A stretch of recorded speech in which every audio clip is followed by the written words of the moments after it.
Ini dia resikonya jika Nvidia bikin OS sendiri untuk konsumer dari nol. Membangun OS sendiri dari nol itu berarti harus meyakinkan seluruh penggunanya, baik itu gamer, kalangan profesional, atau bahkan developer-developer yang membangun software turunannya. Nvidia emang punya DGX OS, tapi itu bukan OS yang dibangun dari nol, melainkan OS Linux berbasiskan Ubuntu yang mana OS ini nggak perlu repot-repot lagi untuk config cluster AI, driver, CUDA toolkit, dan ekosistem Nvidia lainnya.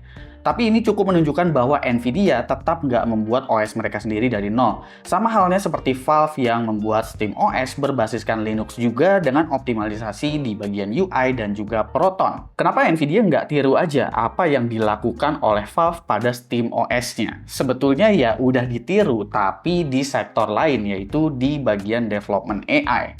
Pada DGX OS mereka tentunya. Tapi kenapa nggak tiru apa yang dilakukan persis seperti Valve dengan SteamOS-nya sehingga kelas konsumer bisa pakai, gamer juga bisa seneng karena bisa berjalan optimal di situ? Jawaban sederhananya ya jelas karena user dari Nvidia, terutama yang gamer, itu udah tumbuh besar melalui platform operating system Windows. Dan user Nvidia juga sebetulnya diberikan kebebasan, nggak mesti harus menggunakan Windows. Pakai OS Linux manapun, kalau memang mau dipakai buat main game, silahkan aja. Bahkan untuk handheld gaming pun ada opsinya. Sadar nggak kalau chipnya Nvidia itu udah menjadi handheld gaming paling laris di dunia hingga saat ini tanpa mereka membuat OS sendiri dari nol? Ya, itu jawabannya ada di Nintendo Switch 1 dan juga Nintendo Switch 2. Tapi bukannya itu justru malah jadi peluang besar ya, karena usernya Nvidia udah segitu banyaknya. Betul, tapi itu juga menjadi resiko yang memang sangat besar. Dengan membangun OS sendiri dari nol, itu berarti Nvidia perlu ngebakar duit sangat-sangat banyak. Mereka perlu meyakinkan seluruh pengguna chip Nvidia, seperti yang gue bilang di awal. Jadi Nvidia perlu invest besar-besaran bukan hanya dari pembuatan OS-nya,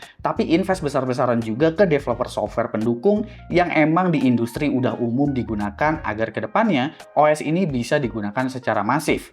Misalnya invest ke Adobe, atau ke developer-developer game, dan juga perusahaan-perusahaan developer software pendukung lainnya nanti untuk digunakan di operating systemnya Nvidia. Dengan kekayaan Nvidia saat ini, sebetulnya memang Nvidia saat ini udah berlimpah untuk sumber daya, bahkan untuk uang.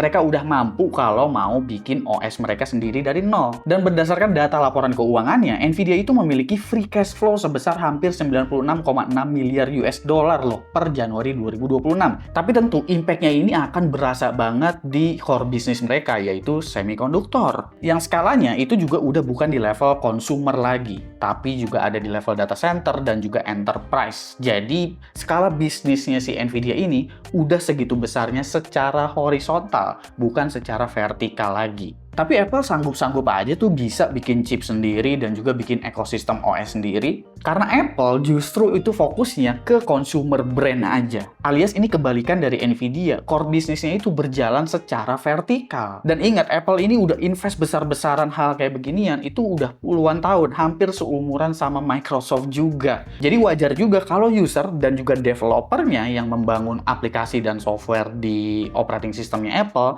itu udah mulai percaya. Sementara Nvidia ini ibaratnya kayak orang kaya baru gitu, yang baru aja pegang duit banyak. Kalau asal-asalan ini di-manage duit, bisa gampang lagi untuk jatuh miskin. Tapi sebetulnya ada loh kemiripan antara si Nvidia dan juga Apple.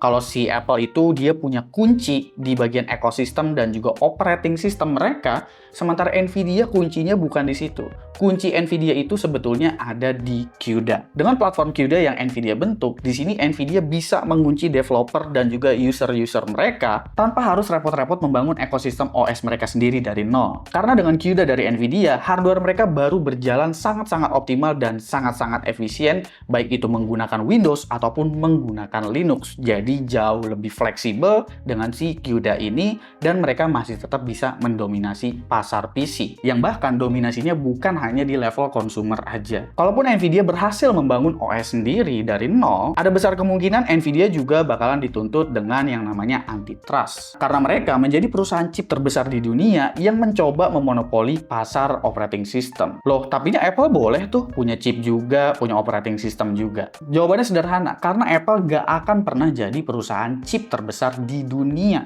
Karena secara core bisnis dia itu berjalan hanya vertikal aja.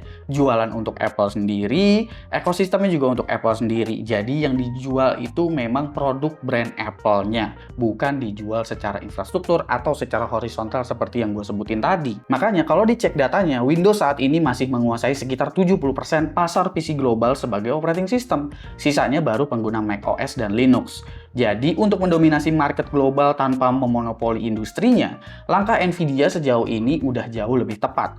Mereka tetap punya kunci lewat CUDA mereka juga bisa mengambil market user Windows dan Linux, dan ujungnya tetap bisa lebih dominan dari pengguna Mac. Jadi apakah memungkinkan bagi Nvidia untuk membangun OS sendiri dari nol? Jawabannya iya. Tapi apakah perlu Nvidia untuk bikin OS sendiri dari nol? Menurut gua jawabannya ya nggak perlu, karena resikonya terlalu besar. Jadi dengan penjelasan gue ini, semoga kalian bisa lebih mengerti dan bisa lebih paham lagi. Kalau ada informasi yang memang perlu ditambahkan, silahkan tambahin di kolom komentar di bawah. Jangan lupa subscribe, gue Suki, dan seperti biasa, sampai jumpa di lain kesempatan.